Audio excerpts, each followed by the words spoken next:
शक्तीपीठ महामार्ग रद्द करावा या मागणीसाठी राज्यभरामध्ये सध्या आंदोलनं सुरू आहेत। आज कोल्हापूर, सांगली, परभणी आणि बीड या ठिकाणी शेतकऱ्यांनी आंदोलनं देखील केली आहेत। शक्तीपीठ महामार्गासाठीची सक्तीने सुरू असलेली मोजणी थांबवली जावी अशी मागणी या आंदोलनाच्या माध्यमातून केली जाते आहे।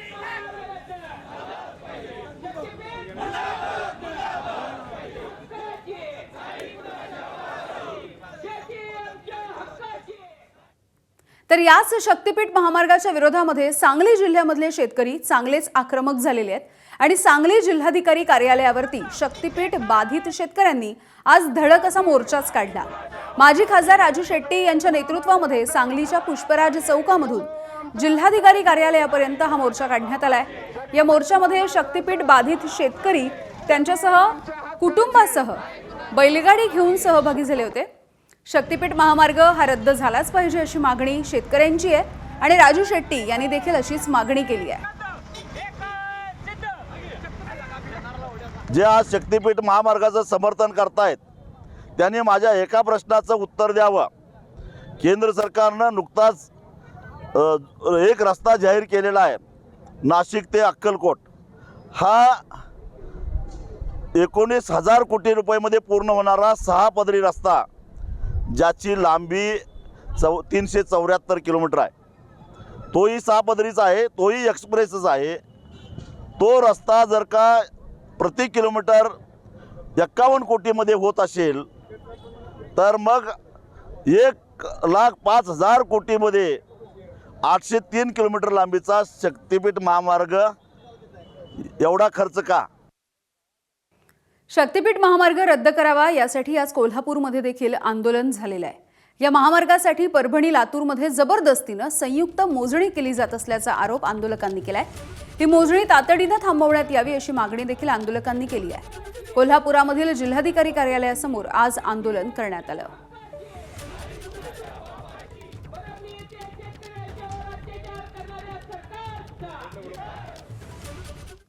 तर परभणीमध्ये देखील अशाच पद्धतीचे आंदोलन बघायला मिळालं। शक्तीपीठ महामार्गाच्या विरोधामध्ये रास्ता रोको आंदोलन परभणीमध्ये करण्यात आलं होतं। ठाकरेंची शिवसेना, स्वाभिमानी शेतकरी संघटना, काँग्रेस, प्रहार, किसान सभा हे सगळे या आंदोलनामध्ये सहभागी झाले।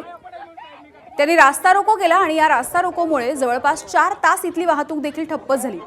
या आंदोलनाच्या ठिकाणी मोठा पोलिसांचा बंदोबस्त तैनात करण्यात आला। शेतकऱ्यांनी आपल्या जमिनी द्यायच्या नाहीत, शक्तीपीठ महामार्ग रद्द झालाच पाहिजे असं ठाकरेंच्या शिवसेनेचे खासदार संजय जाधव यांनीही म्हटलंय।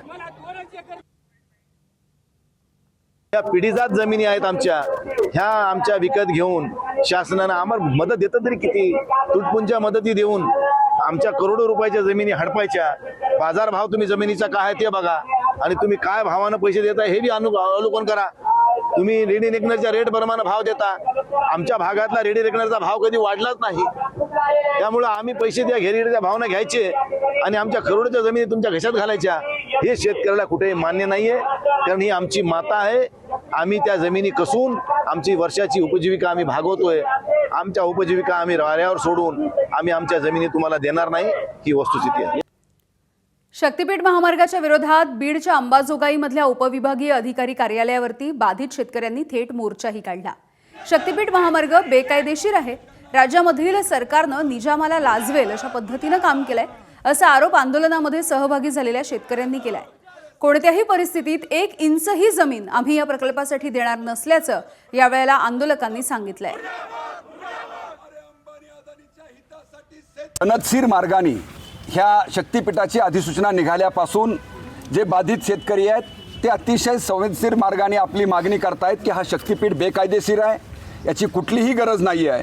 अशी असताना सुद्धा अत्यंत निर्दयीपणे या सरकारने ज्या पद्धतीचा जुलमी निजामाला लाजवेल अशा प्रकारचा प्रकार संबंध महाराष्ट्राने बघितलेला आहे। या जुलमी फडणवीस सरकारच्या विरोधामधला विरोध करण्यासाठी म्हणून पहिल्यांदा ही निदर्शनं आज संबंध महाराष्ट्रात होत आहे, त्याचा एक भाग म्हणून अंबाजोगाईमध्ये झालेली आहेत। एबीपी माझा, उघडा डोळे बघा नीट।